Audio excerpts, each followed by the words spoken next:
Hello, this is Daryl at 10 Foot Truck, Good Attitude Services. Today I would like to talk about furniture assembly, assembling furniture out of a box. It's been shipped to a home in a box. The reason why is because I did one today and it hadn't been, it's been a while, it's been a couple of years, or no, actually longer than that. Probably about 4 or 5 years since I had done a furniture assembly out of a box. So I was kind of out of practice, and it took a lot longer than I thought it was going to be. So when I gave the customer the estimate, it didn't really work out for me too well. And the thing is most of the furniture assembly I was doing in the past was IKEA. And I haven't noticed a lot. We don't have an IKEA out here where I was before. We had an IKEA, so I was doing a lot of the pickups there and helping customers assemble their furniture there. So I got used to their instruction manuals.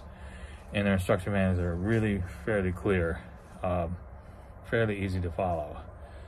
So you can kind of figure out an estimate easier when you know kind of how long it's going to take. You start to get used to, you see a certain item, it's going to take this much time for the most part, unless something goes wrong. But usually things go pretty good and you're able to finish the project in that time. So the estimate works out for you. But in this case today, it didn't work out because it wasn't IKEA, it was some other company, and the furniture and the instruction manual wasn't as clear that I was used to. And so there was some adjustments I had to do. Things didn't really quite work out, and it took me a little bit of time to get the thing back into, get it lined up to where it was gonna work properly, and the doors and all that. So that's why it's kind of hard, and I'm not really, when I was doing furniture assembly, when I started to run into that, some of these items that were more difficult with the instruction manuals, it was taking more time. I really wasn't making the amount of money that I wanted to. And for the most part, I stopped doing furniture assembly. And the only reason I was doing it now is because I got on Angie's services and they offer a lot of furniture assembly. And the job that I went to do, the guy had messed up the assembly of the item. And so the customer was going to get a refund and get another item, and they asked me to come back on my own time and do the job. The original item was only going to take about 2 hours, but the item they bought to replace that item was a little more complex, a lot more involved, and took longer, so I made less money. And it's kind of why I kind of prefer not to do furniture assembly for the most part, but it is something that you can offer. It also can be a doorway into other projects.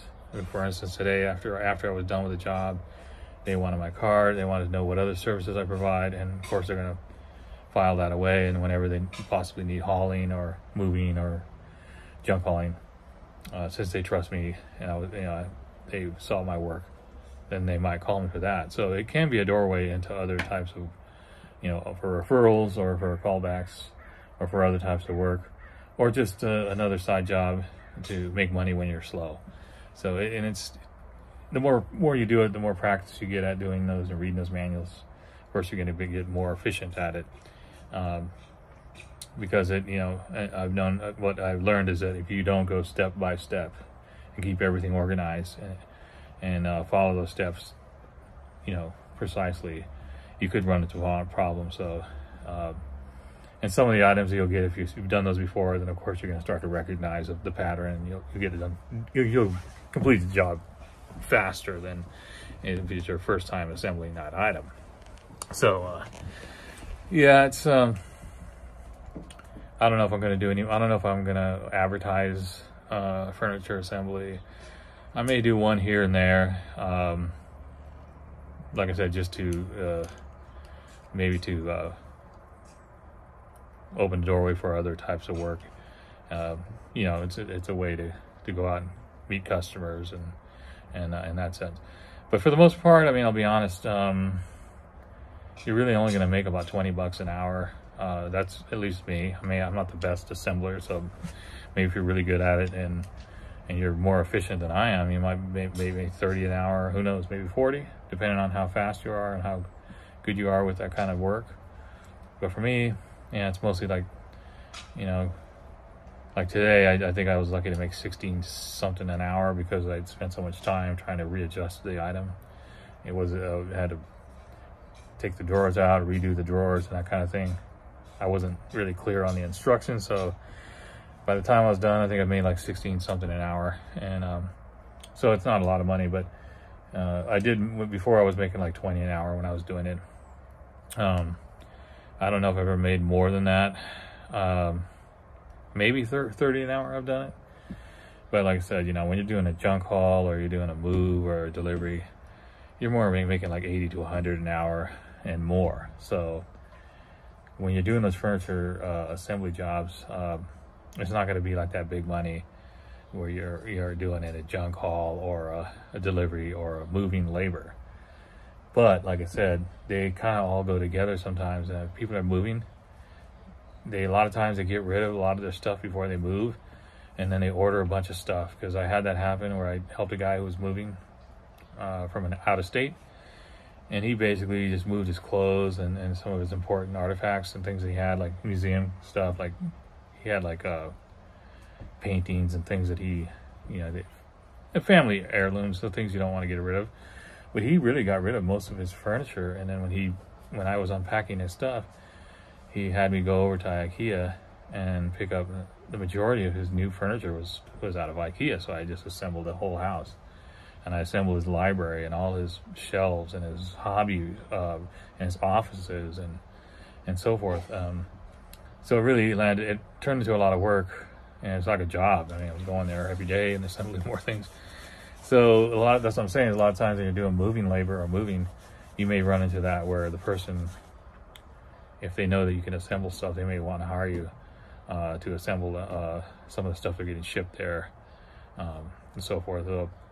So it can add to a little more money. Like I said, it's not the quick money or the big money like you're going to get in the other jobs, but I think it all adds up, and then also it helps with keeping the momentum going and stuff. So I don't mind it. It's just I have to get better at the estimates, and that comes with practice.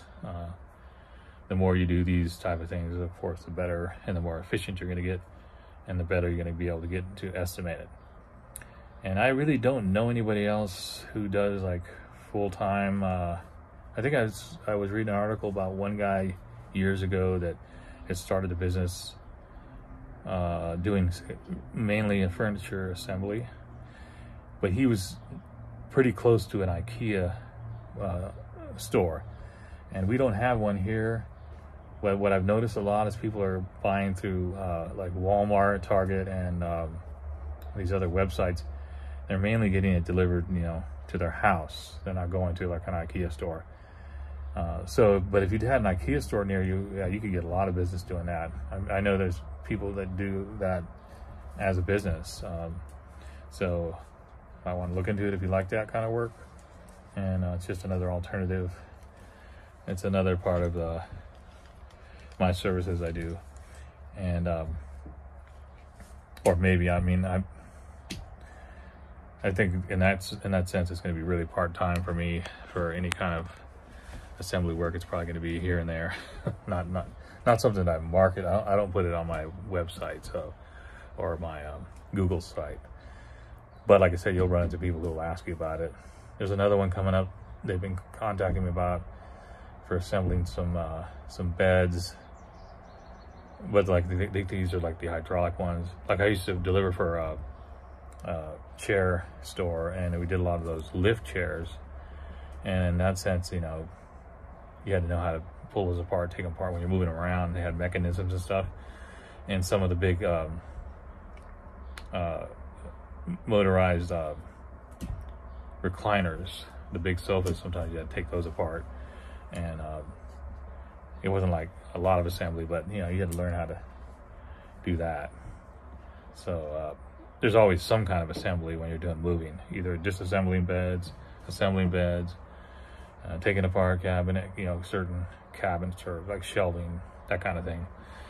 So you always should have some kind of tools, your basic hand tools, have those available on those type of jobs. And even in junk removal, You might want to take the stuff apart.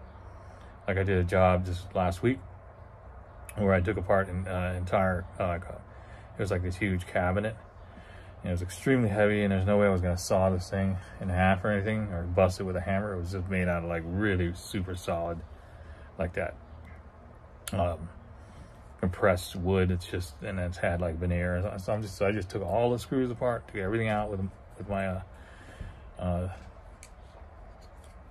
my Makita. Took all that apart, and then then I was able to take. So by having that screw gun, I was able to do it really quick. Just take all the screws out and then fold it out, smash it down, and then put it in the truck. So yeah, you always want to have those tools available for those things. Anyway, that's about all I have to say today. Good Attitude Services, 10-foot truck, signing out. Have a great day.